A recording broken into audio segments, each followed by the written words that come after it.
The first sign of trouble wasn't a letter sealed with the self-important wax stamp of the Cypress Cove Homeowners Association. It wasn't the passive-aggressive email from Brenda, the HOA president, whose face seemed permanently pinched in. A state of perpetual disapproval. No, the first sign of trouble was the silence. It was a profound, unnatural quiet that settled over my property one Tuesday morning. A quiet that told me something was fundamentally wrong with the world. I'd lived on this land for 30 years. Long before the first McMansion was a twinkle in a developer's eye, my 5 acres were a slice of old Florida. A tangle of live oaks dripping with Spanish moss, palmetto scrub, and the deep, tea-colored water of the creek that bisected my property. That creek, Blackwater Creek, was the lifeblood of my land, and for 2 decades, my bridge had been its heart. It wasn't much of a bridge, not to an outsider. I'd built it myself with my father, the summer after I graduated high school. We'd used reclaimed cypress from an old barn, the wood seasoned by a century of sun and rain. It was a simple, sturdy thing, a flat-span bridge just wide enough for my old pickup truck, with handrails worn smooth by the passage of time and countless hands. It connected the front 2 acres where my small cracker-style house sat, to the back 3, a wilder stretch of land where I kept my workshop, and a sprawling garden that produced more vegetables than I could ever eat, more than just a convenience. That bridge was a monument to my father, to the sweat and laughter we'd shared under the blistering Florida sun. It was a testament to a time when this land was just land, not a master-planned community. The silence that morning was the absence of the familiar creak and groan of the bridge's timbers under the weight of my truck. I stood on my porch, coffee cup in hand, and stared across the lawn. Where my bridge had been, there was only a gaping void. The 2 halves of my property were severed, the creek flowing placidly on, oblivious to the violation. On the far bank, a pile of splintered, weathered wood lay in a heap, looking like the discarded bones of some ancient beast. Beside it, a brand-new, brutally ugly sign had been hammered into the earth. In sterile white letters on a forest green background it read, "Property of Cypress Cove HOA. Unauthorized structures will be removed." Cold, hard knot formed in my stomach. They hadn't just removed it, they had destroyed it. Smashed it to pieces. My bridge. My father's bridge. Cypress Cove. The name itself was a lie. They'd clear-cut most of the cypress to make way for their sprawling, beige palaces, each one a carbon copy of the next, distinguished only by the model of luxury SUV parked in the driveway. The cove was a man-made lake, a massive retention pond they'd dug out, lined with plastic, and filled with water pumped from the aquifer. It was the centerpiece of their community. Shimmering blue jewels surrounded by perfectly manicured lawns and houses that cost more than I'd make in 10 lifetimes. My 5 acres were an island of stubborn authenticity in their sea of manufactured perfection. I was the holdout, the old man on the creek who'd refused to sell. My land was the missing puzzle piece in their pristine picture, and they'd been trying to squeeze me out for years. The HOA was their weapon of choice. It started with petty complaints. My grass was a 1/4 inch too long. The paint on my shutters was inconsistent with the community color palette. My old reliable Ford F-150 was an eyesore. I'd ignored most of it, tossing the letters into the wood stove that heated my house in the winter. I wasn't a member of their club. My property was grandfathered in. I had no legal obligation to abide by their ridiculous rules. But that had never stopped them from trying. Brenda was the worst of them. A woman whose wealth was only surpassed by her sense of entitlement. She drove a white Range Rover and wore tennis whites as if she'd just stepped off the court at Wimbledon, even when she was just going to the mailbox. From the moment she moved in, she'd made it her personal mission to civilize my corner of the world. She saw my land not as a home, but as a blight on her property values. It had several run-ins, most of them ending with me telling her exactly where she could stick her community guidelines. But this was different. This was a declaration of war. My hands were shaking, not with fear, but with a rage so pure and hot it felt like it could boil the creek dry. I left my coffee on the porch, rail and stalked toward the water's edge. The creek was about 20 feet across and maybe 6 feet deep in the middle. Not a mighty river, but too wide to jump and too deep to wade without getting soaked. They had effectively cut me off from half of my own land. My workshop, with all my tools, my projects, my livelihood, was on the other side. My garden, which I tended with a devotion some men reserve for their children, was over there. They had marooned me on my own doorstep. I spent the rest of the day in a fugue of fury. I tried calling the sheriff's office. A bored-sounding deputy took my report, his tone suggesting this was just another neighborhood squabble. "It's a civil matter, sir," he'd said, the four most useless words in the English language. "You'll have to take it up with the HOA, or get a lawyer." A lawyer. That was their game. They had a whole team of them on retainer, paid for by the exorbitant fees they charged the residents of their beige kingdom. I was a retired carpenter. My income came from the custom furniture I built. In my workshop and the produce I sold at the farmer's market, I couldn't afford to get into a legal battle with a multi-million-dollar corporation, and they knew it. This was their checkmate. They'd destroyed my property, and the law was telling me my only recourse was to spend money I didn't have to fight. A battle I couldn't win as the sun began to set. Casting long shadows across my now divided land, a new feeling began to creep in, pushing aside the rage. It was a cold, calculating resolve. They thought they had me backed into a corner. They thought they could break me, that I would finally give up, sell my land, and let them complete their sterile paradise. They saw me as an old man, a relic, a stubborn fool living in the past. They had made a critical miscalculation. Ow! Had forgotten that this old man knew this land better than they ever would. They had their lawyers, their money, their rules. But I had something they didn't. I had knowledge. I knew the secrets of the water. Blackwater Creek wasn't just a picturesque feature of the landscape. It was part of a complex network of waterways, a system of creeks, streams, and underground aquifers that had shaped this part of Florida for millennia. And I knew that my creek and their precious man-made lake were connected. Years ago, when they first started construction on Cypress Cove, I'd watched them. I'd seen the massive earth movers carving up the land, the giant pipes being laid. They had to install a series of overflow drains and culverts to manage the water, to ensure their artificial lake didn't flood during the summer rains. One of those main drainage culverts, a massive concrete pipe 4 feet in diameter, ran directly under the back corner of my property before feeding into a larger drainage canal that eventually emptied into the St. Johns River. It was a piece of infrastructure they'd needed to secure an easement for, a negotiation my father had handled 20 years ago. He'd been a shrewd man. He'd granted them the easement, but with a clause in the contract. A clause I was willing to bet no one in the HOA, not even their high-priced lawyers, had ever bothered to read. The clause stipulated that the property owner retained the right to access and maintain all waterways, natural or man-made, that crossed the property line. It was a standard clause, meant to ensure I could clear a beaver dam or remove a fallen tree. But the language was broad: access and maintain. A slow, grim smile spread across my face. They had destroyed my bridge, a structure that was a part of me, a part of my history. They had used their power and their money to bully and intimidate me. They thought they had won. But the war wasn't over. It was just beginning. They had taken away my access to my land, so I would take away their most prized possession. I would take their water. I would drain their $3 million lakefront mansions dry, and I would do it overnight. The silence of the morning had been their victory. Silence of the coming night would be mine. Walked back to my house, the cold resolve solidifying into a plan. I didn't need a lawyer. I didn't need the sheriff. I had a shovel, a pry bar, and a deep, abiding knowledge of the land. And I had a promise to keep, a promise to my father, to never let these people win. The battle for Cypress Cove had begun.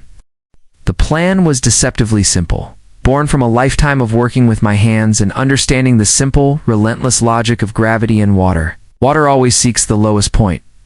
It is a law of nature, as immutable as the rising of the immutable sun. The Cypress Cove HOA, in their hubris, had built their monument to affluence in a natural drainage basin. Their shimmering lake was nothing more than a bathtub waiting for someone to pull the plug. I was just the man for the job. My father's. Addendum to the easement agreement was my legal shield.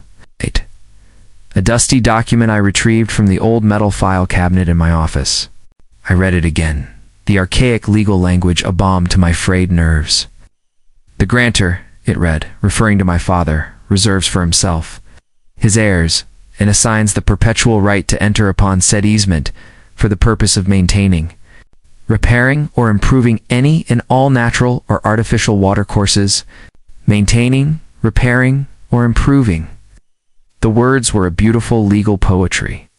What was draining a lake if not a large-scale improvement to a watercourse? I was simply helping nature along, restoring the land to its original pre-McMansion state. The work had to be done under the cover of darkness. The element of surprise was my only true ally. Spent the day gathering my tools, my movements fueled by a steady, simmering rage. A heavy-duty crowbar, a spade, a pickaxe, and a set of industrial-grade wrenches. From the back of my workshop, which I accessed by wading through the creek, to cold water, a shocking reminder of my purpose, I retrieved my most important tool, a custom-made valve key. A long T-bar of solid steel I had fabricated years ago to help the county with a stubborn water main. It was a beast of a tool, nearly 5 feet long, designed to turn the undashed tear nap. As dusk settled, a thick blanket of humidity descended, typical for a Florida summer night. The air was alive with the thrum of cicadas and the occasional hoot of a barred owl. It was a perfect night for subterfuge. I dressed in dark clothes, my old work boots making no sound on the soft, sandy soil. I loaded my tools into a wheelbarrow and began the long, slow trek to the back corner of my property. The drainage culvert was exactly where I remembered it, hidden beneath a tangle of overgrown jasmine and saw palmetto. It took me the better part of an hour to clear the vegetation away, the sweat pouring off me in sheets. Finally, I revealed the manhole cover, a heavy circle of cast iron, rusted shut by years of neglect. This was the first test. I wedged the tip of the crowbar into the narrow gap and threw my entire weight against it. For a moment, nothing happened. The iron groaned in protest, a sound that seemed to echo in the still night air. I pushed harder, my muscles screaming, the rage giving me a strength I didn't know I possessed. With a sudden jarring screech, the cover broke free, flipping over onto the grass with a heavy thud. A wave of cool, damp air washed over me, carrying the subterranean smell of earth and stagnant water. I shone my flashlight into the abyss. The concrete pipe stretched out in both directions, a dark, gaping maw. In the center of the access point was the valve. It was a massive gear-operated gate valve, designed to control the flow of water from the lake into the main drainage canal. It was a fail-safe, a way for the developers to lower the lake level if it ever threatened to flood. Oh, and it was my weapon. The valve was operated by a large 5-sided nut, a design meant to deter tampering. But my custom-made valve key had a 5-sided socket welded to the end of the T-bar. It was a perfect fit. I lowered the key into the manhole, the steel clanging against the concrete walls. It took some maneuvering, but I finally managed to seat the socket onto the nut. I took a deep breath, my heart pounding against my ribs. This was it, the point of no return. I gripped the T-bar and pulled. It wouldn't budge. It was frozen in place, seized by years of disuse and corrosion. I repositioned myself, planting my feet firmly on the edge of the manhole. I pulled again, this time, with a primal roar that was swallowed by the night. The bar moved, just a fraction of an inch, but it moved. A jolt of adrenaline shot through me. I pulled again, and then again, establishing a rhythm, my body a machine of pure, focused effort. Slowly, painfully, the valve began to turn. A low, grinding sound echoed up from the depths of the pipe. The sound of long, dormant machinery being forced back into service. Then I heard it. A faint, distant gurgle. It grew louder, becoming a steady, rushing sound. The water was moving. I grinned, a feral, triumphant expression in the darkness. I continued to turn the valve, each rotation opening the gate further, increasing the flow. The sound grew to a roar, a torrent of water surging through the pipe beneath my feet. I could feel the vibration through the soles of my boots. I had opened the floodgates. Or, more accurately, the drain gates. I worked for another hour, turning the valve until it would turn no more. The gate was fully open. The entire volume of Cypress Cove's precious lake was now being funneled through this 4-foot pipe. Under my land and out into the St. Johns River, I pulled the key out, my arms aching, my hands raw. I replaced the manhole cover, kicked some dirt and leaves over it, and erased any sign of my presence. My work was done. I walked back to my house, the sound of the rushing water a symphony of vengeance in my ears. I didn't sleep that night. I sat on my porch, a bottle of whiskey in my hand, and I listened. I listened to the lifeblood of their community draining away into the darkness. The dawn broke, painting the sky in shades of orange and pink. With the light came the first sounds of panic. A woman's shriek, high-pitched and filled with disbelief, a man's angry shout, the sound of car doors slamming. I walked to the edge of my property, peering through the trees. The scene was one of pure, unadulterated chaos. The lake was gone. Where there had once been a pristine, shimmering body of water, there was now a vast, muddy basin. The water level had dropped by at least 10 feet, exposing a wide, ugly ring of brown earth around the entire perimeter. The fancy boat docks that had once floated serenely on the water now sat high and dry. Their pilings sunk into the mud like forgotten gravestones. A half-dozen pontoon boats and ski boats were listing. At awkward angles, their hulls mired in the muck. The stench of stagnant mud and dying fish hung heavy in the air. The residents of Cypress Cove were pouring out of their houses, their faces a mixture of horror and outrage. They stood on their perfectly manicured lawns, pointing at the muddy wasteland that had been their waterfront paradise. Brenda was there, of course, her tennis whites looking absurdly out of place in the midst of the ecological disaster. Her face, usually pinched with disapproval, was now a mask of apoplectic fury. She was screaming into her phone, her voice carrying. Across the water, or what was left of it, I saw them start to congregate, a confused and angry mob. They were looking at the lake, then at their houses, then at the sky, as if searching for some explanation for this impossible event. And then, one of them pointed. He was pointing across the creek. He was pointing at my house. Slowly, like a herd of bewildered cattle, they all turned to look. 100 pairs of eyes, all focused on me. I stood there, on my side of the creek, and I did not move. I let them look. I wanted them to see me. I wanted them to know who had done this. Brenda started marching toward the creek, her face a thundercloud. Few of the braver men followed her.